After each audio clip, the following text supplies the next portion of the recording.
Hello everyone. आप सब कैसे हैं? मैं उम्मीद करता हूं कि बहुत अच्छे होंगे और अपनी पढ़ाई को बहुत अच्छे से कर रहे होंगे। मैं Akash Kumar Bhadana ICT virtual classroom में आपका बहुत बहुत स्वागत करता हूं मेरे प्यारे बच्चों। जैसा आपको पता है, बेसिकली मेरे प्यारे बच्चों, हमारा आपका 10th क्लास है और इसी 10th क्लास में हम लोग देख रहे हैं वन एवं वन्य जीव संसाधन। तो सबसे पहले आपको पता होना चाहिए इसके अंतर्गत कि आपका वन क्या है और वन्य जीव संसाधन क्या है। इन दोनों को आपको बहुत अच्छे से आपका देखना चाहिए और इस पर विचार करना चाहिए। ठीक है, क्या है, कैसे कुछ है, इन पर हम लोग देखिए।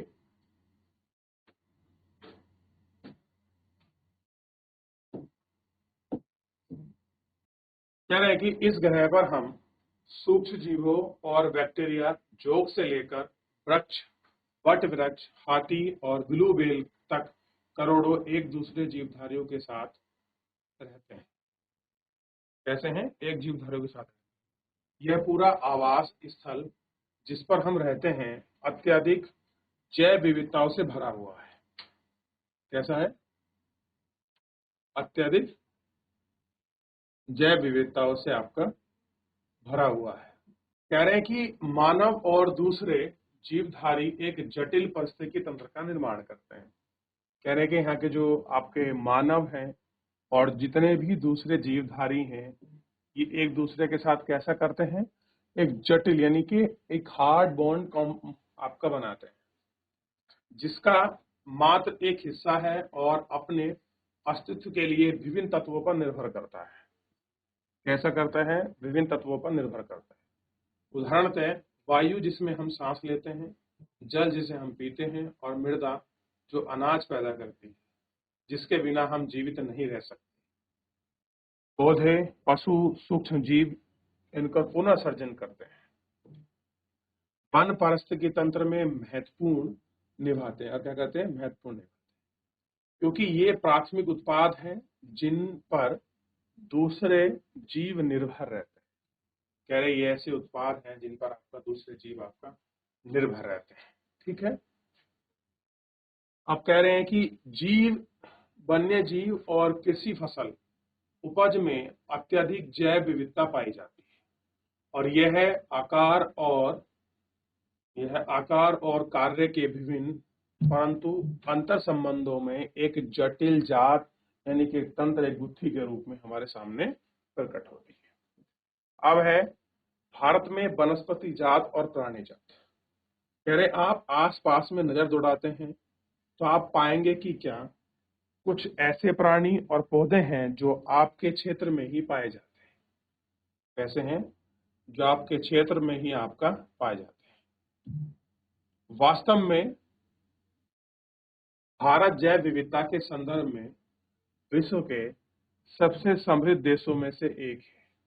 यहाँ विश्व की सारी जैव विविधताएं की कुल 8% यानी जितनी भी हमारे शहरी उपजातियां उनका 8% और लगभग 16 लाख यहाँ आपकी प्रजाति हमारे यहाँ पाई जाती है। ये अभी भी खोजे जाने वाली उपजातियों से 2 या 3 गुण है। आप पहले ही भारत में पाए जाने वाले वनों और वन्यजीव संसाधनों के क्षेत्रफल और किस्मों के बारे में पढ़ चुके हैं। आपने सोचा होगा कि इन संसाधनों का आप दैनिक जीवन में क्या महत्व है। ये विविधताएं वनस्पति जात और प्राणी जात हमारे रोज के जीवन में इतने गुथे हुए हैं कि हम इन पर केंद्र नहीं कर सकते। ठीक है, परंतु पर्यावरण के प्रति हमारी असंवेदन के कारण पिछले कुछ वर्षों में इन संसाधनों पर भारी दबाव बढ़ा है। कह रहे क्या बढ़ गया इन पर? हमका भारी जो दबाव है वो आपका बढ़ चुका है। ठीक है, जो बॉडी प्रेशर है वो आपका बढ़ गया है। अपने क्षेत्र में मानव और प्रकृति की समन्वय संबंधों पर प्रचलित कहानियों के बारे में पता करिए कि कौन सी कहानियां और कौन सी स्टोरी आपके प्रचलित है, इन पर आपका विचार करिए। ठीक, भारत में वन और वन्यजीव संरक्षण। वन्यजीव और वन में तेज गति से हो रहे ह्रास के कारण संरक्षण बहुत आवश्यक है, परंतु हम वनों और वन्यजीव संरक्षण करना कह रहे हैं कि हम वनों और वन्यजीव जीवन का संरक्षण करना आवश्यक क्यों है। संरक्षण से पारिस्थितिक विविधता बनी रहती है। कह रहे जो संरक्षण है उससे क्या रहती है, पारिस्थितिक विविधता बनी रहती है। हमारे जीवन संसाधन जल, वायु, मृदा बने रहते हैं। विभिन्न जातियों में बेहतर जनन के लिए वनस्पति पशुओं के जीन्स आपकी विविधता भी संरक्षित करती है। उदाहरण के तौर पर हम कृषि में भी अभी भी पारंपरिक फसलों के रूप में निर्भर है। जलीय जीव विविधता मोटे तौर पर मछली पालन बनाए रखने के लिए निर्भर है। कह रहे मोटे तौर पर मछली पालन को बनाए रखने के लिए यह सारी चीजें आपकी कैसी हैं, निर्भर है। ठीक, अब देखिए यह है शांत घाटी के मुर्खी नर्सरी में आदिवासी बांस के पौधे लगाते हुए। शांत घाटी साइलेंट वैली कहाँ पर है आपका, केरल राज्य के अंतर्गत है। कोई आपसे पूछ ले कि साइलेंट वैली कहाँ है, तो केरल राज्य में।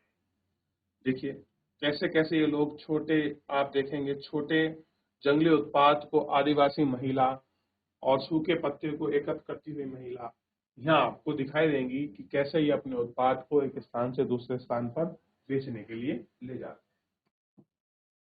क्लियर है, आगे बढ़ जाए।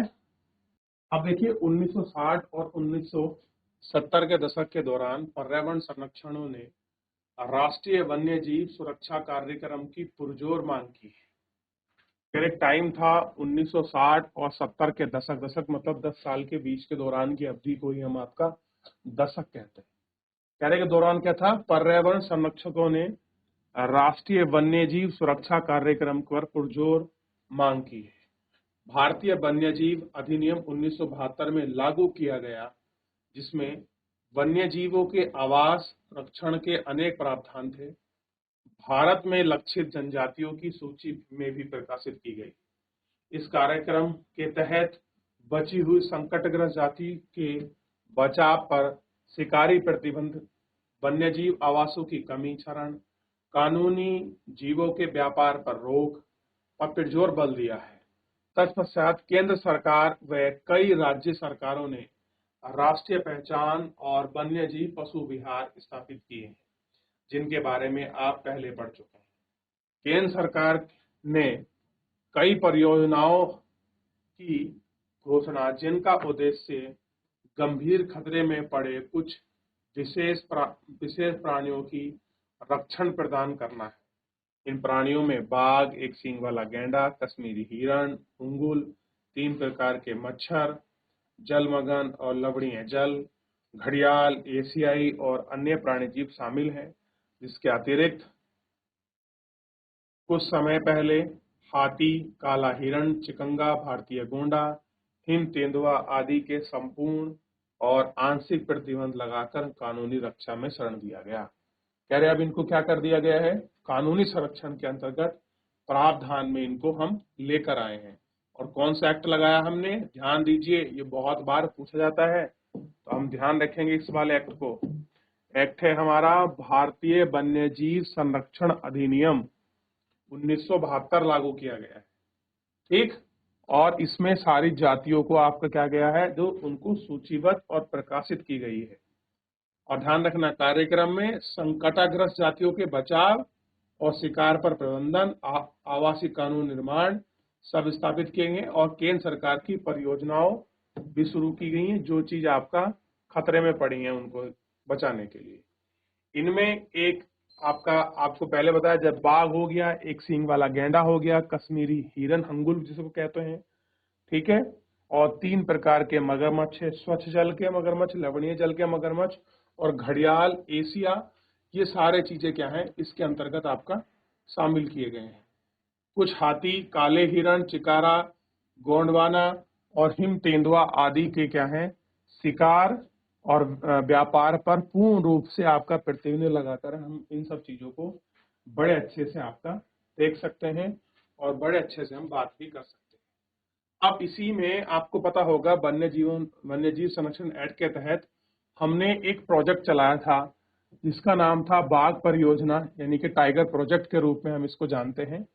और अभी अभी इसके 50 साल पूरे हुए हैं 2023 में। तो ये बड़ा इंपॉर्टेंट है, तो ध्यान रखना है कि वन्य जीव में टाइगर यानी कि बाघ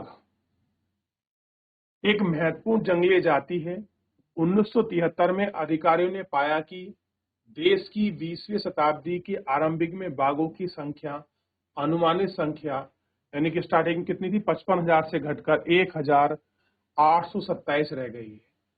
बाघों को मारकर उनके व्यापार के लिए चोरी करना, आवासीय स्थलों को सिकोड़ना, भोजन के लिए जंगली उपजातियों की संख्या का कम होना, जनसंख्या में वृद्धि में बाघों की घटती संख्या का मुख्य कारण है। ठीक है, बाघों की खाल का व्यापार, उनकी हड्डियों का एशिया में परंपरागत औषधि का प्रयोग के कारण जातियां लुप्त होने की कगार पर पहुंच गई थी।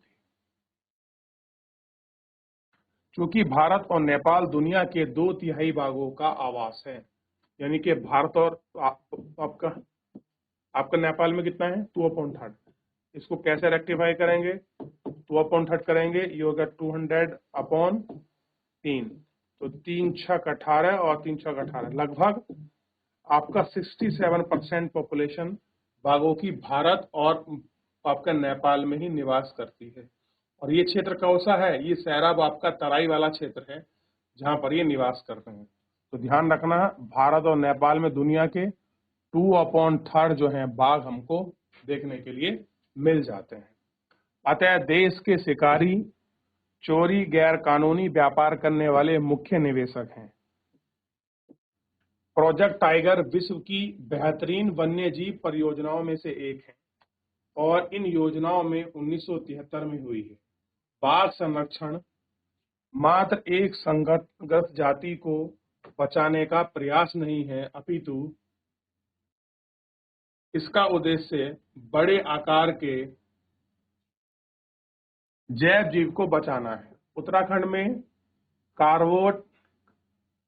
कार्बेट नेशनल पार्क, कार्बेट लिखा हुआ है, कार्बेट नेशनल पार्क, पश्चिमी बंगाल में सुंदरबन आपका राष्ट्रीय उद्यान, मध्य प्रदेश में बांधवगढ़ उद्यान, राजस्थान में सिरका वन्यजीव उद्यान, असम में मानस वन्यजीव उद्यान और आपका केरल में पेरियार बाघ उद्यान भारत के बाघ संरक्षण परियोजनाओं के कुछ मुख्य उदाहरण हैं। ध्यान रखिए, 1973 में चलाई गई टाइगर परियोजना में सबसे पहले जिम कॉर्बेट को ही, उत्तराखंड का जो हमारा जिम कॉर्बेट है, इसको नामित किया गया था।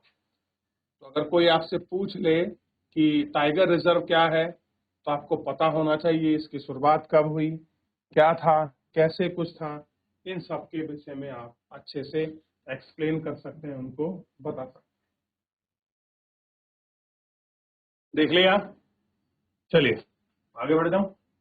अब ये देखिए, ये काजीरंगा नेशनल उद्यान है और आपको पता होना चाहिए काजीरंगा राष्ट्रीय उद्यान कहां पर है, असम में है, और मानस भी असम में ही है। ये एक सींग वाला जो पवक गैंडा है, यहाँ देखेंगे, ये है वंस और हॉर्न राइनो है, ये हमारा क्या कहते हैं, वन हॉर्न राइनो। क्लियर हो गया, ये एक सींग वाला गैंडा आपको दिखाई देगा।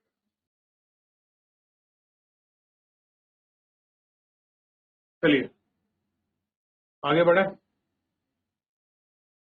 अब देखिए, आजकल संरक्षण परियोजनाएं जैव विविधता पर केंद्रित होती हैं, ना कि इसके विभिन्न घटकों पर। यानी कि मेन ऑब्जेक्टिव क्या है आपका, बायोडायवर्सिटी। ठीक है, और तरीकों की गहनता से खोज की जाती है। संरक्षण योजनाओं में कीटों को महत्व दिया जा रहा है। वन्यजीव संरक्षण अधिनियम 1980 और 1996 के तहत सैकड़ों तितली, पतंगों, मृदंगों और एक ड्रैगन फ्लाई को भी संरक्षित जाति में शामिल किया गया है। 1991 में पौधों की 6 प्रजातियां पहली बार सूची में रखी गई थी। कितनी रखी गई थी, 6 प्रजातियां पहली बार सूची में रखी गई थी।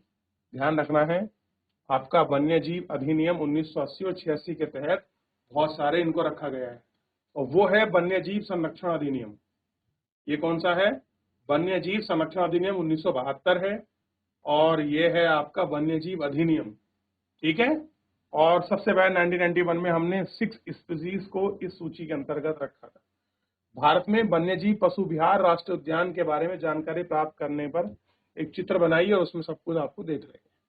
ठीक, तो ये था इन पर।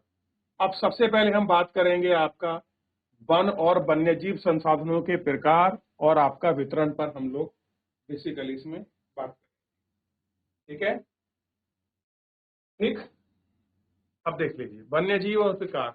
हम वन और वन्यजीव संसाधनों को संरक्षित करना चाहते हैं तो उनका प्रबंधन, नियंत्रण और विनियमित अपेक्षाकृत कठिन है।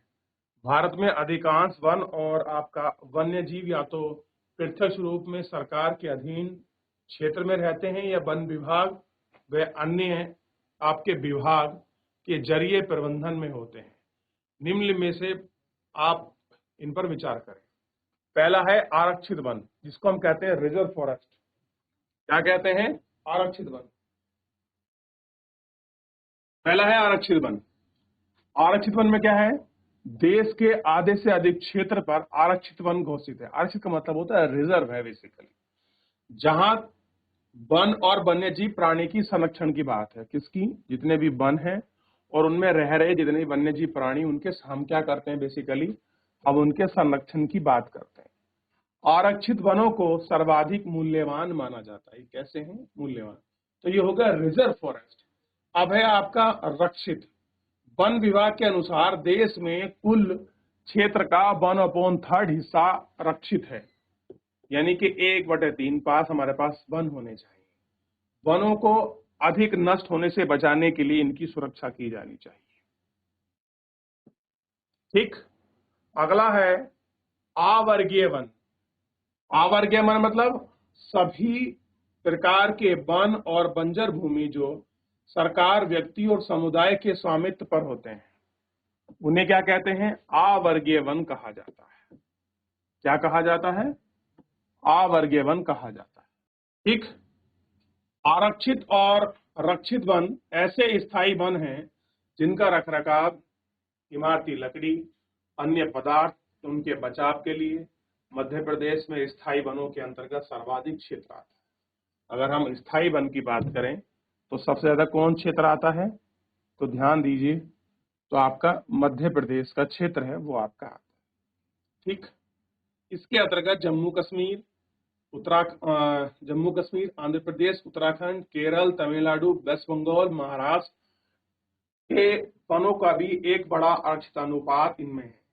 जब बिहार, हरियाणा, पंजाब, हिमाचल प्रदेश, उड़ीसा, राजस्थान के कुल क्षेत्रों में वन क्षेत्र का बड़ा सा अनुपात है, तो विभिन्न सभी क्षेत्रों के में आपका कुल अधिकतर आपका वन आरक्षित वन है और आपका स्थानीय समुदाय का आपका प्रबंधन है।